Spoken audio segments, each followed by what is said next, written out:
Luulitko, että rakastan sinua kuulostaa suomeksi aina samalta? Ei ihan. On monta tapaa ja jokaisella on oma merkitys. Tänään näytän sinulle 3 suosikkitapaani. Ennen kuin aloitamme, kerro minulle ensin. Oletko koskaan rakastanut jonkun toisen maan ihmistä? Tänään puhun kanssasi hyvin tärkeästä lauseesta. Monet haluavat tietää, miten rakastan sinua sanotaan suomeksi ja mitä se oikeasti merkitsee. Minulle tämä aihe on henkilökohtainen. Muistan hetken, jolloin olin melkein sanonut tämän lauseen, mutta olin epävarma ja sydämeni löi nopeasti. En tiennyt, oliko toinen ihminen valmis siihen. Juuri siksi haluan näyttää sinulle, miten suomalaiset puhuvat tunteista ja miksi jotkut sanat ovat hyvin vahvoja. Suomessa ei sanota rakastan sinua kovin usein. Tämä lause tulee vasta, kun on aivan varma. Mutta on myös muita kauniita lauseita, joilla voi näyttää toiselle, että hän on tärkeä. Tänään opit nämä 3 lausetta ja ymmärrät, missä tilanteissa ne sopivat. Näin voit Suomessa paitsi puhua myös tuntea ja tulla ymmärretyksi. Ennen kuin opimme nämä 3 lausetta, on tärkeää ymmärtää, miten suomalaiset puhuvat tunteista. Monet suomalaiset ovat varovaisia, kun on kyse rakkaudesta. He eivät sano romanttisia lauseita kovin nopeasti. Se ei tarkoita, että he tuntisivat vähemmän.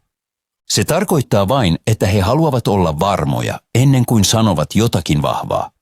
Joissakin maissa puhutaan rakkaudesta avoimesti ja hyvin nopeasti. Suomessa kestää usein kauemmin. Täällä ihmiset haluavat ensin rakentaa luottamusta. He haluavat tuntea toisen hyvin. Vasta sitten he sanovat lauseita, kuten rakastan sinua. Siksi tällä lauseella on Suomessa hyvin syvä merkitys. Monet suomalaiset näyttävät tunteensa myös muilla tavoilla. Esimerkiksi pienillä eleillä. He auttavat sinua, kuuntelevat sinua tai viettävät paljon aikaa kanssasi. Tunteita ei siis aina näytetä sanoilla. Mutta kun suomalainen sanoo jotain, hän tarkoittaa sitä yleensä tosissaan. Siksi on tärkeää tietää, mitä lauseita on ja milloin niitä käytetään. Numero 1.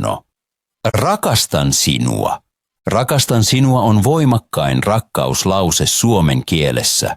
Monet suomalaiset käyttävät sitä vain, kun he ovat täysin varmoja. Suomalaisille tämä lause ei ole vain sana. Se on suuri tunne. Se tarkoittaa, että toiseen luotetaan paljon ja että halutaan vakaa suhde. Usein Suomessa odotetaan pitkään ennen kuin tämä lause sanotaan ensimmäisen kerran. Jotkut parit odottavat viikkoja, toiset kuukausia. Monet haluavat olla varmoja, että molemmat ovat valmiita. He eivät halua edetä liian nopeasti, eivätkä painostaa toista. Siksi tällä lauseella on suuri merkitys. Kun suomalainen sanoo rakastan sinua, se on todellinen hetki, eikä kevyt lause. Muistan erään tilanteen omasta elämästäni. Oli kesäilta. Istuin henkilön kanssa, josta mä olin pitänyt jo pitkään. Istuskelimme pienellä puiston penkillä. Aurinko oli jo laskenut ja oli hiljaista. Tunsin olevani hyvin lähellä häntä. Tuolla hetkellä halusin sanoa rakastan sinua. Sydämeni löi kovaa ja tiesin, että tämä lause voisi muuttaa kaiken. Olin epävarma, oliko hetki oikea. Pelkäsin, että se oli liian aikaista. Samaan aikaan se tuntui niin rehelliseltä. Tuo hetki näytti, kuinka voimakas tämä lause on ja kuinka paljon rohkeutta se vaatii. Monet suomalaiset tuntevat samoin. He eivät halua sanoa tätä lausetta ihan noin vain. He haluavat sanoa sen, kun he todella tuntevat niin ja ovat valmiita kantamaan vastuun tunteistaan. Siksi rakastan sinua kuulostaa Suomessa usein rauhalliselta, hitaalta ja hyvin vakavalta. Se ei ole jokapäiväinen lause. Se on lause johonkin erityiseen. Kun käytät tätä lausetta, sinun tulee tietää, että se on syvä. Monet suomalaiset odottavat, että ollaan rehellisiä ja että tämä lause sanotaan vain, kun todella rakastetaan. Jos olet vielä epävarma, oletko valmis, voit mieluummin sanoa jotain muuta. Mutta jos todella tunnet niin ja hetki on oikea, tämä lause voi olla hyvin kaunis. Yksinkertainen ja luonteva lause voisi olla esimerkiksi rakastan sinua ja minun on todella hyvä olla kanssasi. Tai rakastan sinua ja haluan kertoa sen sinulle. Tällainen rauhallinen tapa sopii hyvin suomalaiseen kulttuuriin. Se näyttää aidot tunteet ilman liioittelua. Numero 2. Tykkään sinusta. Lause. Tykkään sinusta on Suomessa hyvin tärkeä. Se kuulostaa pehmeältä, ystävälliseltä ja lämpimältä. Monet käyttävät tätä lausetta paljon useammin kuin rakastan sinua. Se ei ole yhtä vahva ja syvä kuin rakastan sinua, mutta se näyttää silti, että henkilö on sinulle todella läheinen. Tämä lause sopii moneen tilanteeseen, eikä ole tarkoitettu vain romanttisille pareille. Suomessa vanhemmat sanovat usein, tykkään sinusta lapsilleen. Myös isovanhemmat ja sisarukset käyttävät tätä lausetta. Hyvät ystävät sanovat sen, kun he tukevat toisiaan tai haluavat näyttää olevansa läsnä. Se on lause luottamukseen, läheisyyteen ja arkeen. Se on ystävällinen, mutta ei liian raskas. Juuri siksi monet suomalaiset pitävät siitä. Tykkään sinusta voi sanoa myös henkilölle, jonka kanssa suhde on vasta alussa. Ehkä tuntee jo paljon, mutta ei ole vielä valmis rakastan sinua lauseeseen. Tässä tilanteessa tykkään sinusta on täydellinen. Se näyttää, että pitää toisesta, mutta ei aiheuta painetta. Lause on rehellinen, mutta ei liian suuri. On myös hetkiä, jolloin tämä lause tulee aivan spontaanisti. Kerran olin ystävän kanssa hyvin pienessä kahvilassa. Siellä oli meluisaa, ahdasta ja ihmisiä kaikkialla. Joimme lämmintä kaakaota ja nauroimme asialle, joka ei oikeasti ollut kovin hauska. Yhtäkkiä hän hiljeni ja katsoi kuppiaan. Sitten hän sanoi vain, tykkään sinusta, ilman valmistelua, ilman erityistä kohtausta. Tässä meluisassa huoneessa tämä pieni lause tuntui lämpimältä valolta. Juuri näin tämä ilmaus toimii Suomessa. Sen ei tarvitse olla täydellinen. Sen täytyy olla vain rehellinen. Ihmisille, jotka opiskelevat suomea, tämä lause on hyvin hyödyllinen. Se on helppo lausua ja sopii moniin tilanteisiin. Voit sanoa sen ystäville, perheellesi tai henkilölle, joka on sinulle tärkeä. Luonteva lause voisi olla esimerkiksi tykkään sinusta ja olen iloinen, että olet tässä. Tai tykkään sinusta ja ajattelen sinua usein. Nämä lauseet tuntuvat rauhallisilta ja ystävällisiltä ja sopivat hyvin suomalaiseen kielitajuun. Tykkään sinusta on lämmön ilmaus. Se on pehmeä, kevyt ja antaa silti syvän yhteenkuuluvuuden tunteen. Se näyttää läheisyyden ilman liiallista vaatimusta, ja juuri se tekee siitä Suomessa niin erityisen. Numero 3. Olet minulle tärkeä. Lause, olet minulle tärkeä, on Suomessa hyvin pidetty, koska se on rehellinen ja silti varovainen. Se näyttää vahvat tunteet ilman, että puhutaan heti rakkaudesta. Monet käyttävät tätä lausetta, kun suhde on vielä uusi tai kun ei ole varma, onko toinen valmis syvempiin sanoihin. Tämä lause sopii myös ystävyyksiin, joissa halutaan näyttää, että toisella on tärkeä rooli omassa elämässä. Olet minulle tärkeä on rauhallinen luonteeltaan. Se ei ole kova eikä dramaattinen. Se näyttää, että arvostat jotakuta paljon, ilman että annat heti suurta lupausta. Siksi tämä lause sopii erityisen hyvin Suomeen. Monet suomalaiset haluavat ilmaista tunteet hitaasti ja varmasti. He haluavat näyttää läheisyyttä, mutta eivät liian nopeasti. Tämä lause auttaa juuri siinä. Tämä lause on myös erittäin hyödyllinen suomea opiskeleville. Se on helppo ymmärtää, helppo lausua ja sitä voi käyttää monissa tilanteissa. Jos et ole vielä valmis sanomaan rakastan sinua tai et halua painostaa ketään, tämä lause on hyvä valinta. Se kuulostaa ystävälliseltä, rauhalliselta ja kunnioittavalta. Luonteva lause voisi olla esimerkiksi olet minulle tärkeä ja olen iloinen, että tunnemme. Tai olet minulle tärkeä ja minulla on hyvä olla kanssasi. Nämä lauseet tuntuvat rehellisiltä ilman kiirettä. Ne ovat täydellisiä suhteille, jotka kasvavat ja kehittyvät. Olet minulle tärkeä on lause, joka antaa tilaa. Se ei sano liian vähän eikä liikaa. Ja joskus juuri tämä tasapaino on kaunein tapa ilmaista tunteita. Kerran olin ystävättären kanssa matkalla töihin. Satoi kovasti, eikä hänellä ollut sateenvarjoa. Meidän piti juosta nopeasti, ja pian hänen hiuksensa ja takkinsa olivat aivan märät. Minulla oli iso laukku mukana, ja nostin sen hänen päänsä ylle, jotta hän olisi vähän suojassa. Näytimme varmasti tosi hassuilta, mutta meidän piti molempien nauraa, koska tilanne oli niin kaoottinen.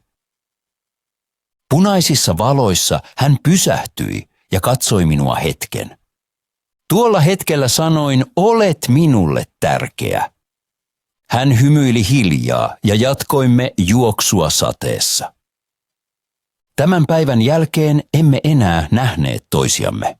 Joskus unohdamme, että kauniit sanat voivat myös sattua. Lauseet kuten rakastan sinua, tykkään sinusta tai olet minulle tärkeä kuulostavat lämpimiltä ja läheisiltä. Mutta ne voivat myös avata vanhoja muistoja. Olen kokenut sen itse. Oli aika, jolloin olin hyvin lähellä erästä ihmistä. Tapasimme usein, kävelimme, laitoimme yhdessä ruokaa ja nauroimme monille pienille asioille. Kaikki tuntui kevyeltä ja ajattelin, että tämä yhteys kestää pitkään. Eräänä iltana istuimme asunnossani. Ilmassa tuoksui tee ja vastapaistettu leipä ja ilta tuntui rauhalliselta. Tuo ihminen katsoi minua hyvin avoimesti ja hyvin rehellisesti. Kuulin yhtäkkiä sanat tykkään sinusta. Yleensä tämä lause lämmittää, mutta minussa se herätti jotain muuta. Tunsin iloa, mutta samalla myös pelkoa. Sanat muistuttivat minua menneisyyden ihmisestä, jonka olin menettänyt. Se oli kuin kaksi tunnetta olisi ollut sydämessäni yhtä aikaa, läheisyys ja kipu, lämpö ja muisto. Myöhemmin toisessa tapaamisessa tuo ihminen sanoi, olet minulle tärkeä. Tiesin, että se oli rehellisesti sanottu, mutta sydämeni tuli raskaaksi. Nämä sanat muistuttivat minua toisesta ajasta, jolloin kuulin samanlaista juuri ennen kuin jäähyväiset tulivat. Sanat eivät olleet syyllisiä. Ne olivat ystävällisiä, mutta koskettivat kohtia minussa, jotka olivat arkoja. Vaikein hetki oli muutamaa viikkoa myöhemmin. Seisoimme ulkona kotioveni edessä. Oli jo pimeää ja ilta oli viileä. Henkilö katsoi minua rauhallisesti ja sanoi, rakastan sinua. Monet unelmoivat tästä lauseesta, mutta minulle se oli tuolla hetkellä vaikea. En tiennyt, olinko valmis. En tiennyt, pystyisinkö vastaamaan tähän lauseeseen. Sanat olivat kauniit, mutta ne sattuivat, koska ne muistuttivat tunteista, joita en ollut vielä käsitellyt. Tuosta illasta lähtien tiedän jotakin hyvin tärkeää. Kauniitkin sanat voivat sattua, koska ne näyttävät meille, mitä meillä kerran oli, tai mitä voisimme menettää. Ne muistuttavat meitä vanhoista tarinoista, toiveista ja ihmisistä, jotka eivät ole enää täällä. Siitä huolimatta nämä lauseet ovat tärkeitä. Ne näyttävät, että tunnemme. Ja joskus on hyvä muistaa, että rakkaus ei ole vain lämmin, vaan tarvitsee joskus myös rohkeutta. Kun vertaa näitä kolmea lausetta, huomaa nopeasti, että ne kaikki näyttävät rakkautta, mutta hyvin eri tavoin.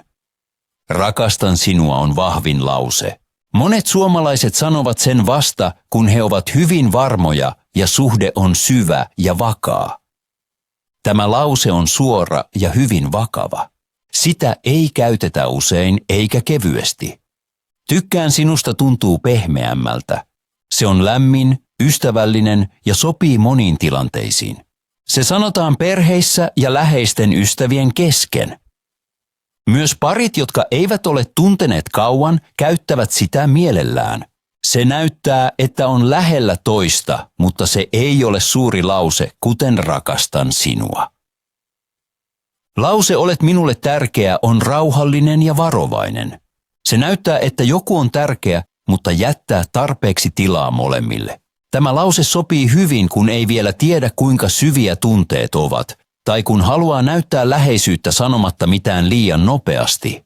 Se kuulostaa rehelliseltä ja kunnioittavalta ja siksi sitä arvostetaan Suomessa paljon. Kaikki 3 lausetta ovat tärkeitä. Ne näyttävät, että on luottamusta ja että avaudutaan, mutta niillä on eri tarkoitukset. Joskus suhde tarvitsee jotain vahvaa, joskus jotain lämmintä ja joskus jotain varovaista. Kun valitsee sopivan lauseen, toinen ymmärtää paremmin, mitä todella tuntee. Ja juuri se on hyvän viestinnän ydin. Ehkä huomasit tässä videossa, että rakkaudella suomeksi on monia muotoja. Joskus se on vahva ja varma. Joskus se on varovainen ja hidas. Ja joskus se muistuttaa meitä kauniista tai myös vaikeista hetkistä. 3 lausetta rakastan sinua, tykkään sinusta ja olet minulle tärkeä auttavat meitä ilmaisemaan juuri sen, mitä tunnemme. Jokainen muoto sopii eri tilanteeseen.